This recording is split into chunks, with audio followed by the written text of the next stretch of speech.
मी जर तुम्हाला काही प्रश्न केले तर तुमची काय हरकत?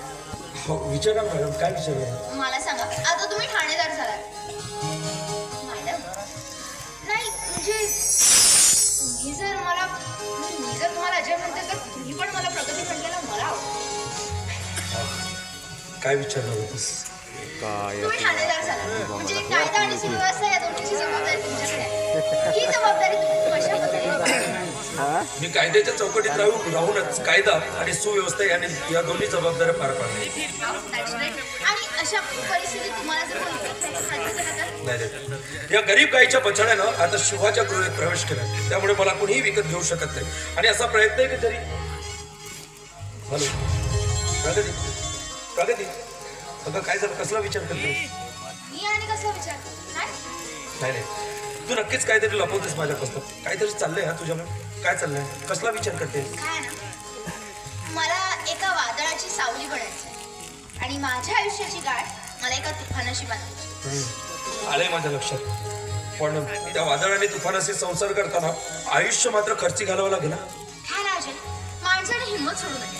हिमतीच्या बळावर गडाचे गडही चढता येतात आणि उतर कसं येतात. पण ते गड चढताना शरीर रक्तबंबाळ होऊ शकतं, प्रसंगी प्राणही गमवावे लागू शकतात. पण ते तुला शोभा देणार नाही.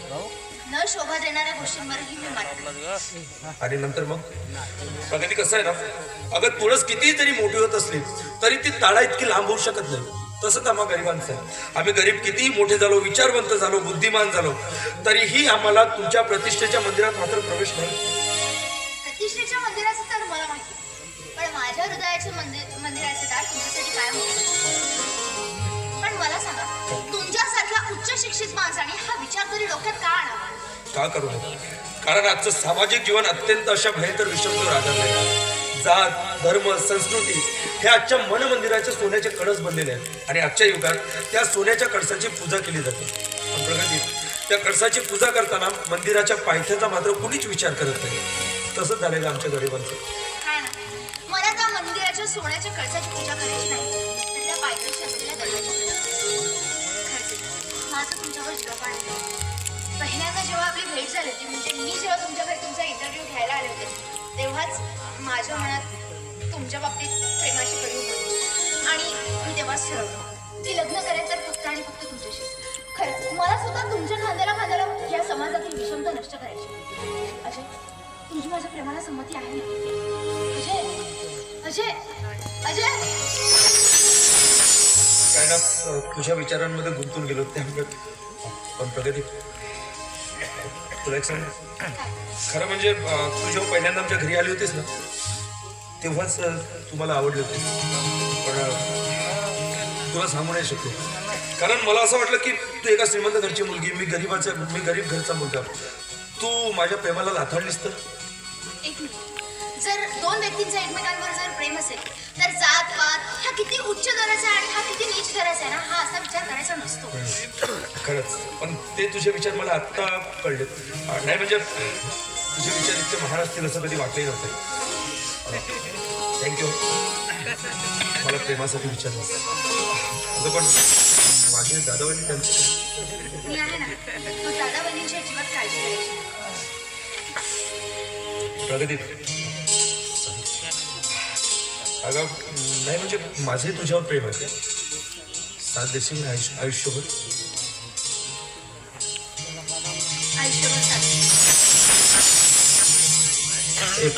अगं मला समजा तुला काही सांगायचं. काय सांगायचं?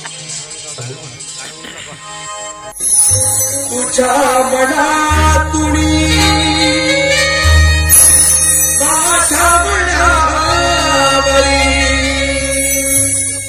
तुझ्या मनातुनी माझ्या मनावरी प्रीतीचा गुढे धरला.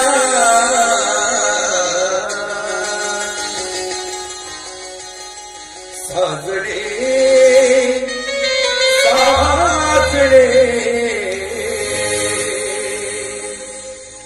साजरे झालो ग तुझा दिवाना, झालो ग तुझा दिवाना, दिवाना साजरे झालो ग तुझा दिवाना.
वाचणे